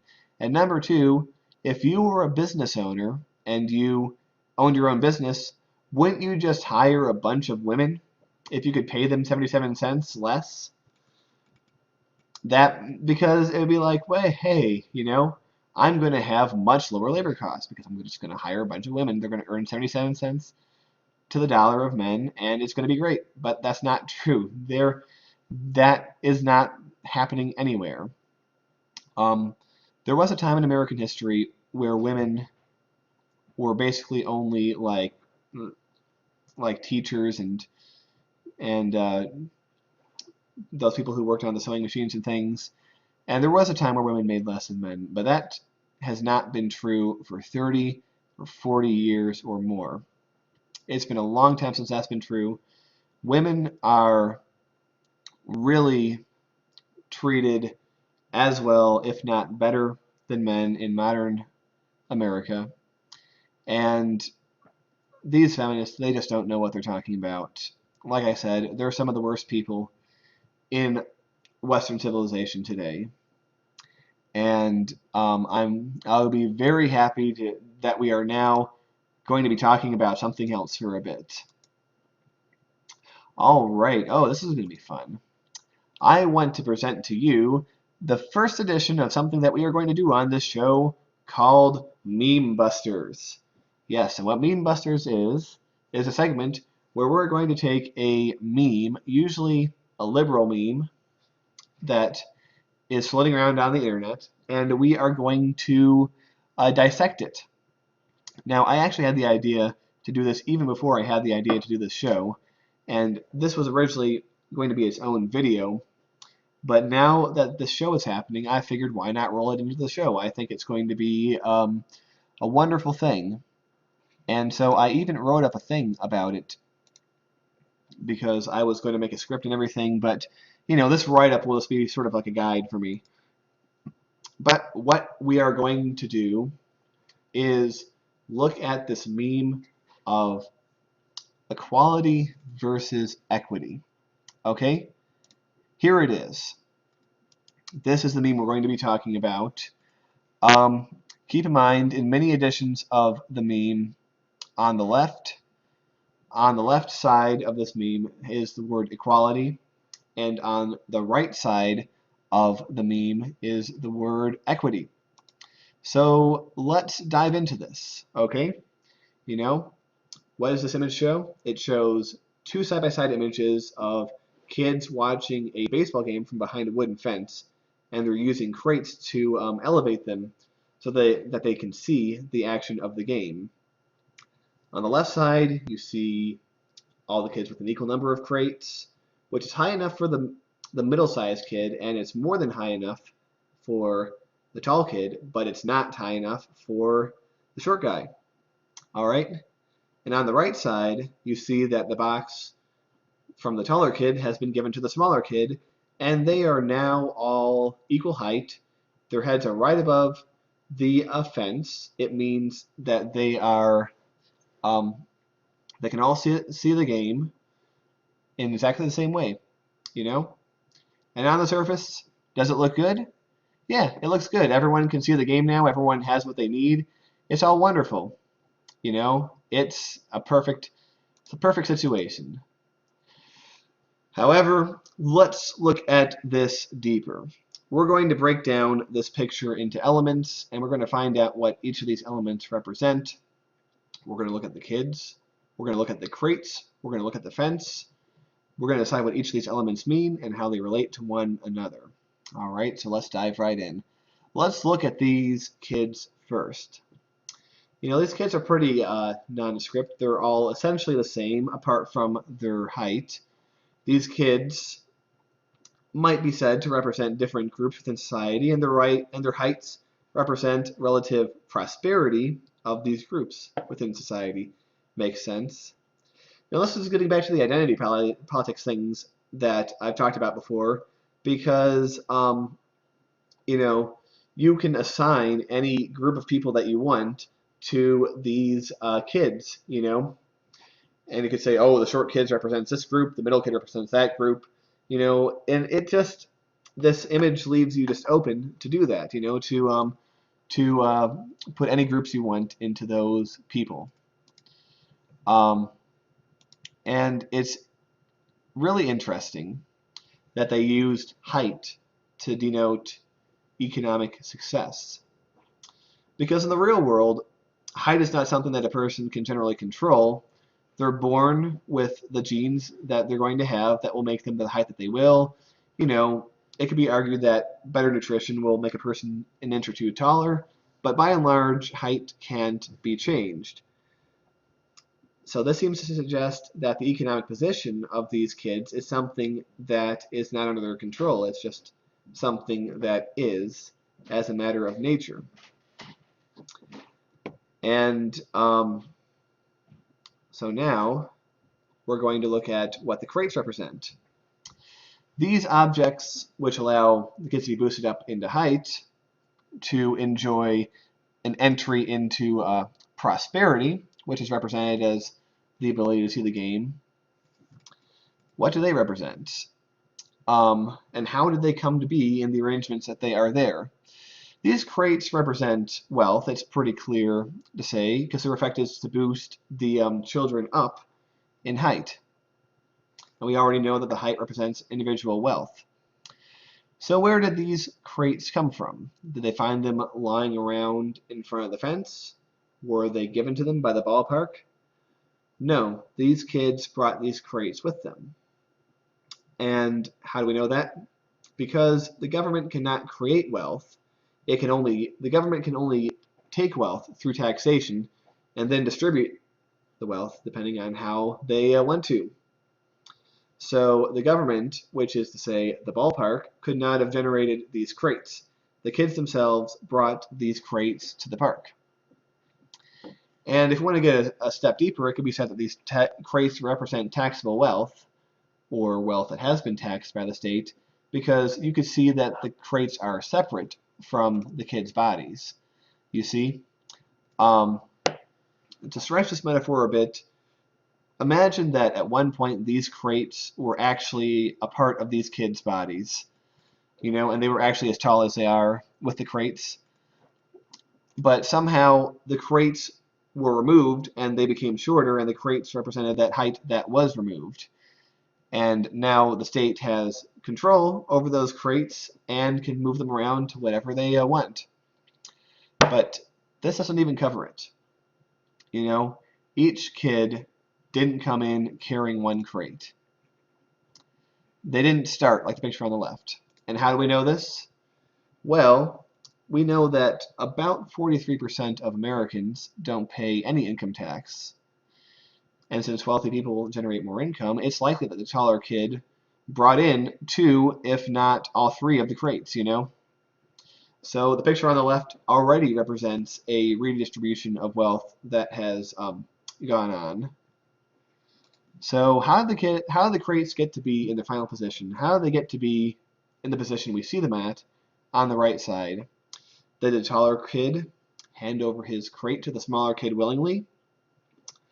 No, that's not what happened, because spending of entitlement programs, such as welfare, they add up to hundreds of billions of dollars each year, and that money comes from taxation and comes from debt, which means that the state has seized the crate from the taller kid and is giving it to the smaller kid. So think about this now. What do you think the little kid is going to do now? Is he going to put in more work to increase his economic standing? In other words, to get taller? Why would he? The government is just going to keep taking crates from the tall kids and giving it to the short kids, and he's already as high as he needs to be. And furthermore, this little kid is going to keep voting in the state that keeps giving him these crates from the big kids. And the more and more people, and the thing is, more and more people are becoming the short kid in our society under democratic leadership. And the more and more kids become the short kids, the more and more people are going to vote for this ongoing organized government theft. And what's the tall kid going to do? You know, if the government keeps taking his crates over and over through the force of taxation, he's eventually just going to stop producing crates, or he's going to make fewer of them. You know, he's going to work less hard if all of his wealth, his crates, are being redistributed to people who don't work as hard as he does. He's going to lay off workers. He's going to reduce his business. And, a lot of those laid off workers who might have been the middle kid are going to become short kids. It's just going to feed into this whole cycle. And now, last but not least, let's look at the fence they are standing behind. What does this fence represent? Well, if you're too short, as you can see, if you're too short to look over the fence, you cannot watch the baseball game. But if you're over a certain height, you are now able to see the game in all its glory. As you can see, it doesn't matter how much over the fence you are. As long as you're over the fence at all, you can watch the game. But what this is saying is that after a certain point, it does no longer make a difference. After a certain amount of income, you've made enough money. That is what this image is telling you. You have made enough money. This is certainly in line with what President Obama said. I think it was earlier this year, or it might have been last year. President Obama was at a poverty summit, whatever that means, and he actually said that the income of over $300,000 is more than you and your family will ever be able to use. Following that line of thinking, it becomes immoral to make too much money.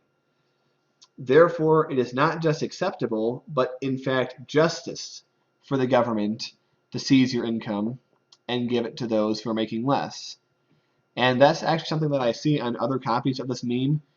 Instead of equality and equity, it actually says equality and justice. This is justice in the minds of the lefties. So, and the way that the entire presentation, when you really get down to it, is absurd. First of all, we only see one fence, we only see one game.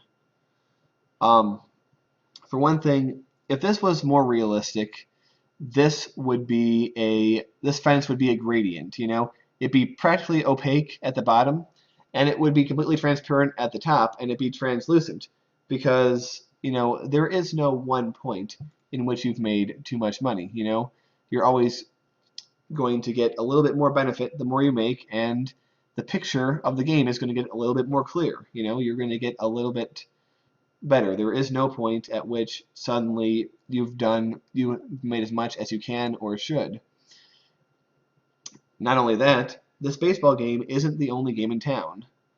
Maybe there's other games the kids could be watching that have shorter fences. Being able to see the baseball game is not a fundamental right, and it's not an entitlement. It's a commodity.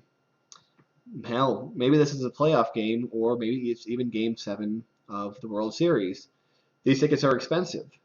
Should the government be forced to subsidize tickets so that everyone can attend? There's only so much room in the ballpark after all. Maybe it would be more fair if nobody could attend. Nobody at all, just have an empty stadium. Maybe luxuries such as baseball stadiums should be banned because they're unfair. And while we're at it, why not let's tie some weights to the legs of the baseball players that are stronger and faster, so that everyone can be equal in the game as well. It's unfair, isn't it? Why do some baseball players get to be faster and hit harder and catch better than others? The ones that are better should be weighed down so they're just not as good. Why not, right? Isn't this equity? Isn't it all about equality of result? As we see on the right side with the heads all equal. Isn't equality of result the entire thing? But now we're, of course, wandering into the realm of the absurd, because this is where this leads at the end of the day. This represents the politics of envy, of resentment, and entitlement. No matter how hard a person works or what they are able to generate, this image puts all the rows in a nice, even level and calls it justice. This is socialism, and this is what it does. In order to reach this perfect equity that all these socialist governments throughout history have tried to reach, they have killed tens of millions of people, and they still never got their equity. All these attempts for justice have ended up in mass graves, in police states, and a new party elite that was basically replaced the dreaded capitalists that they just so despised. So, what's the alternative to this? What can be done in its stead? First of all, let's take the state out of the picture. The government coercion and redistribution of wealth is not the answer. So, how is this little kid going to see the baseball game then? Well, maybe he has to just realize that he can't see it today. But if he works harder and earns some money, he will grow taller and be able to see it someday. Or maybe there's a way that the short kid can see it. Maybe the big kid will say something along the lines of, "Here, I'll give you this crate so that you can see the game. If you go get me a hot dog, or you lend me your Game Boy for the weekend," or something like that. Put the short kid to work. Make him do something to earn the crate, other than just the state seizing it under the force of law from the big kid and giving it to the small kid for nothing. So, and that also has the added benefit of the little kid will have the dignity of earning that elevation, that height, rather than just being handed to him. He won't have to resent it. He will have the dignity of having earned it himself. It's a good lesson for them. Because voluntary trading between two people benefits them both, because people will only make a trade is if they see a gain in their transaction. So they each trade something they need less for something that they need more, and by doing so, they've all become richer. Both parties have become richer. It's not a zero-sum game. This is how wealth is generated. And before long, instead of 3 crates at the kids' feet, you might see 4 or 5 or 10 or 20 crates. Maybe there will be enough money to buy the ground the fence is standing on, knock it down, and create seats for all the neighborhood kids to come and watch. This is not a zero-sum game, as I said. In this kind of voluntary free market system, the rich get richer, and the poor get richer too. So that is Memebusters for the day, and why this horrible socialist meme is really, really awful. And I was reading off a sheet for a lot of that, so I apologize if that was a little bit less fluid or a little bit more clunky than normal. But I really hope that I managed to get that point out to you. And so there you are. First episode of Memebusters is complete, and that was a lot of fun. A lot more of them will be ad-libbed than that one. But like I said, that was originally supposed to be part of something separate, but it became its own thing. Alright, let's look back at here. And we are going to be winding down the show here in a minute with one final question. That question being, what would you like to see in your lifetime? And I think that's a good question, because what do I want to see out there in the world? What am I looking forward to? What am I hopeful about seeing? Number one, fundamentally, the most important thing, I can't talk about this topic without this. I want to see space exploration. I want to, by the time I die, I want to see men on the moon, not just walking around, but an actual moon base, and people going to the moon, maybe just as tourists or whatever. I want a permanent moon base.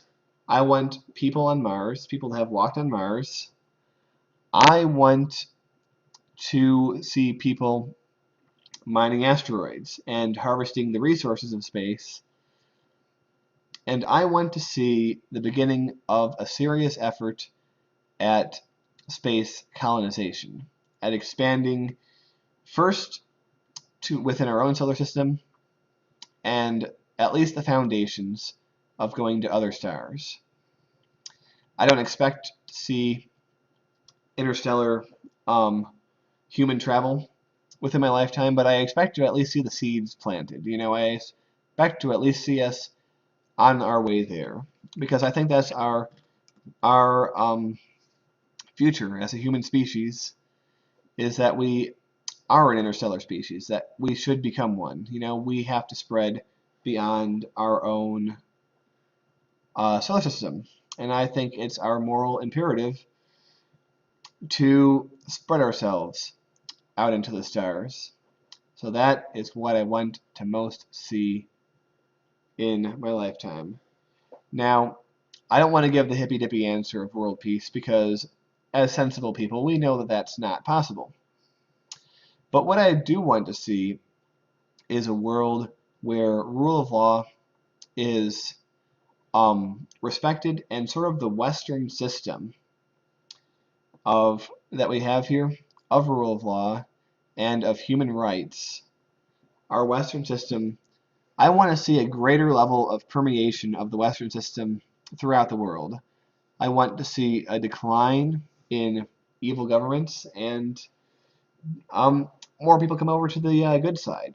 I don't suspect that we'll ever see a world free of conflict. In fact, I know that that's impossible. But what I would like to see is a world where, the bad guys, when they do pop up, they don't get away with it. We take them out.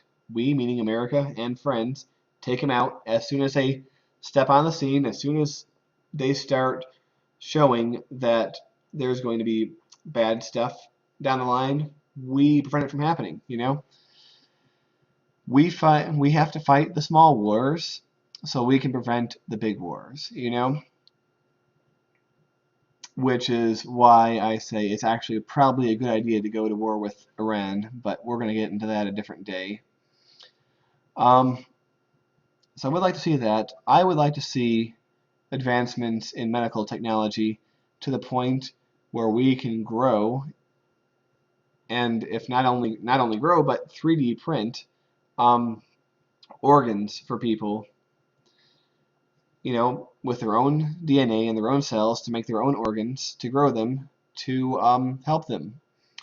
I want to see that. I would like to see aging functionally stopped. I want to see them.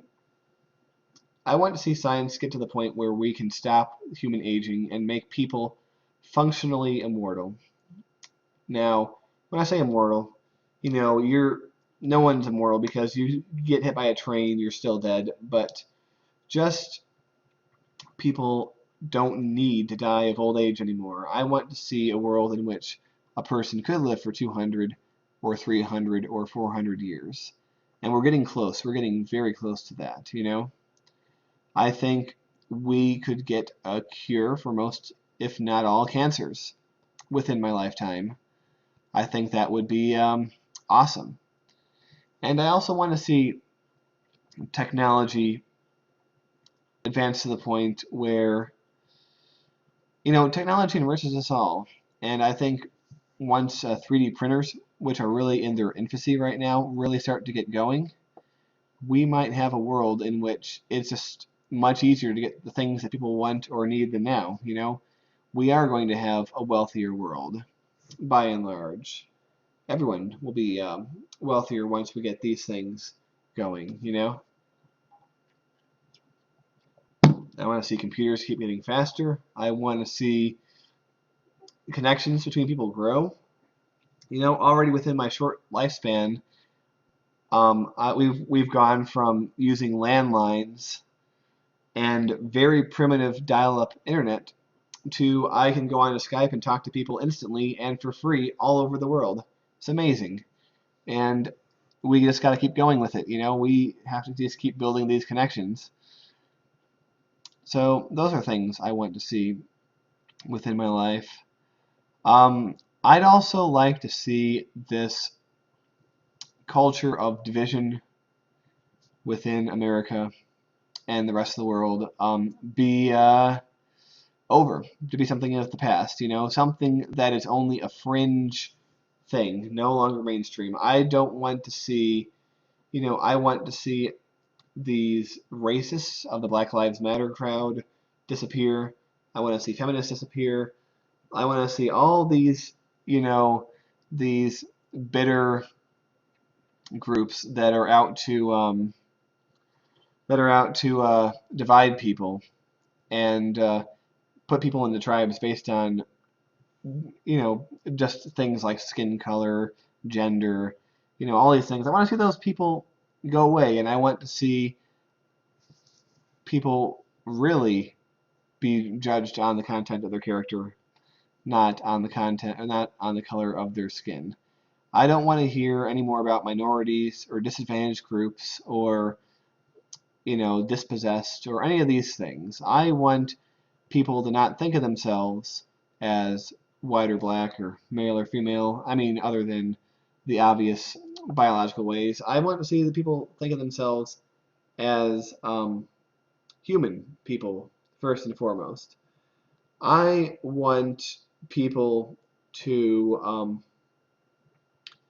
to think of their skin color or their sexual orientation as one of the least interesting things about them. Which is one reason why, some of these gay rights people really get on my nerves, because I've heard people refer to gay people as a people, which is not, not a thing. Gay people are not a people. They are people, but they're not a people. A gay American is an American, and I'm going to see him as an American first. And just being gay or being straight is just one aspect of you.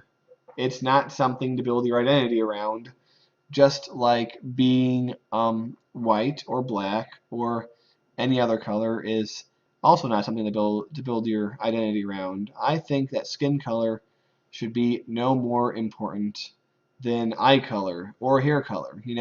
It's something that you notice. It's something that a person might remark about, but it's not something that people get stuck on. And I think once we get to that point as a society, as Western culture, I think things are going to be a lot better.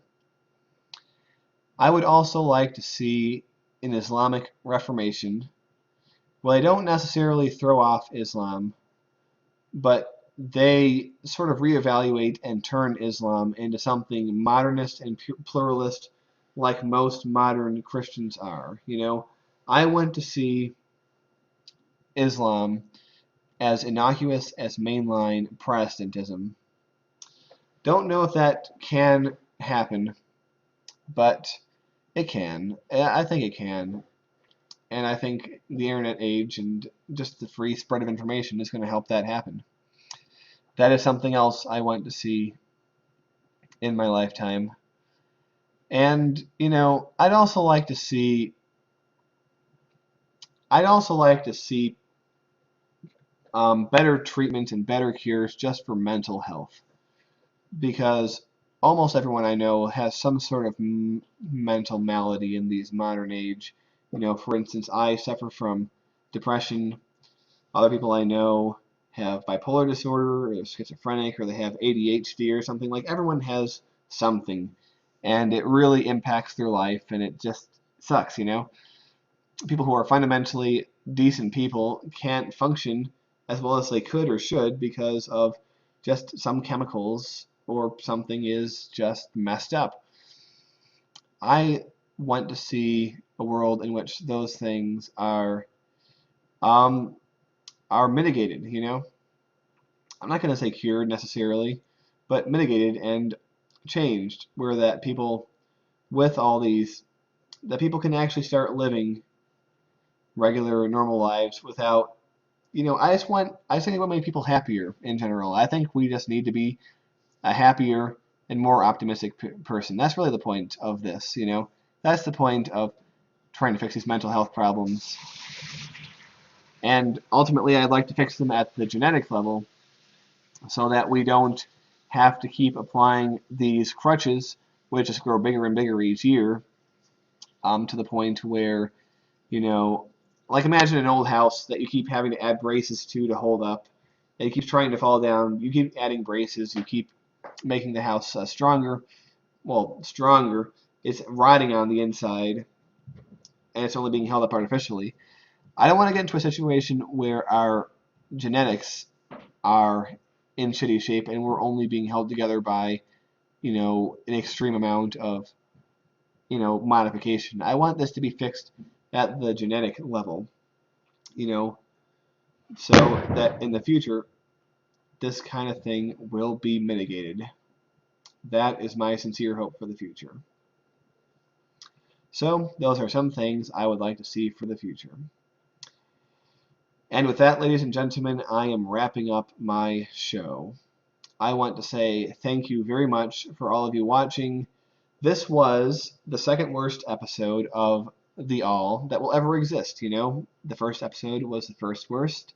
The second episode was the second worst, and the third episode is going to be the third worst because I aspire to be better with every show that I do. I aspire to have each show improve on the previous one until, until it's the best it can possibly be.